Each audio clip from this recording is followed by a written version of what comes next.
You make a very good point about Georgia's support for U.S. strategic goals in Iraq and in Afghanistan, with Georgia willing to offer military help in both of those situations. If Russia were to invade Georgia again, or try to take the whole country, do you think the United States would offer military help to Georgia in its defense?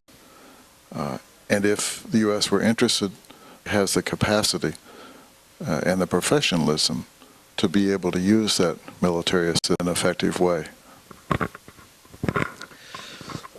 No, first of all, I think that there will be no military force needed to defend U.S. military force needed to defend Georgia's territory, and our major interest is for us to have our own capabilities to defend, to deter potential invasion. Of course, the building the armed forces is quite a lengthy procedure, and developing capabilities is quite an but once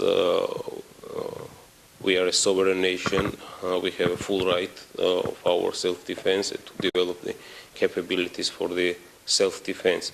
The fact that Georgian armed forces learned a lot from their American colleagues is well known, and there are successful projects that was conducted in our bilateral mill-to-mill relations, whether it's a GTEP program or SSOP programs.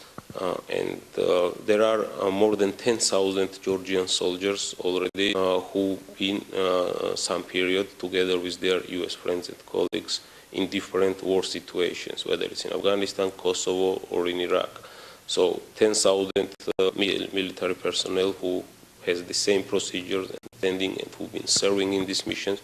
It's quite a big pool. So if needed, I think in any potential crisis situation, whether it will be disaster or some other type, Georgian militaries are prepared to work side by side with their American colleagues. Of course, there are a lot of things to fine-tune, and we have a number of exercises planned together to fine-tune our interoperability, and interoperability with the general NATO standards is the key for our Euro-Atlantic integration as well.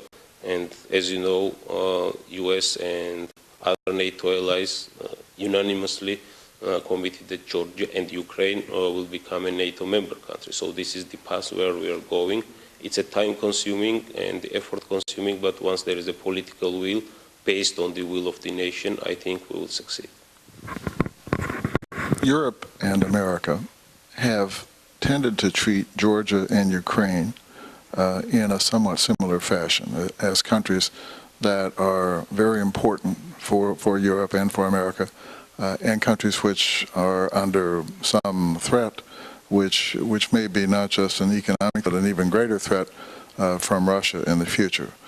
Russian leaders, current leadership, has made comments about internal developments in Georgia and in Ukraine, which raise a concern. Do you think Georgia is helped by Europe and America grouping Georgia together? Does that make Georgia's problems with Russia seem part of a larger picture that is easier for the West to grasp and support? Or do you think Georgia's issues are such that it should not be grouped with Ukraine? This is a very important question, and this is the question and the different analytical circles and think tanks are working on and made different opinions about it. I think each country is unique political development, issues that are similar, and these issues are the same as, let's say, Georgia shares with its strategic partner with the United States.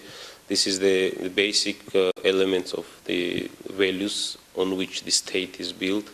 The nation is developing the values that are the commitment, democratic values that each develop. And in this case, I think the weakness of the situation in Georgia and Ukraine, there are a lot of similarities. There are a lot of similarities. Similar problems by its nature. Of course, then the foreign problem itself might differ, but the core of the problem is the same. we are trying, both countries, to break from our common Soviet past, break with our common Soviet legacy. Some of our friends and very dear friends in Baltic states, they managed to do it earlier and more successful, maybe less problematically, though they are exactly the same problems, if we recall their recent past, we face now.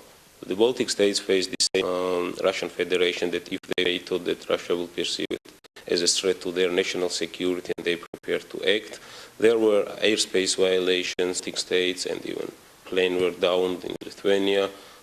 It's the same pattern that happened in. There was the same shootings of the border, and we remember that the Lithuanian border guard on this shooting, the same happening, the same problem, and also attempts to intervene in a domestic political life, and we saw how Russia tried to manipulate with the Russian ethnic minorities in Baltic states, the same happening in Ukraine. So pattern is the same.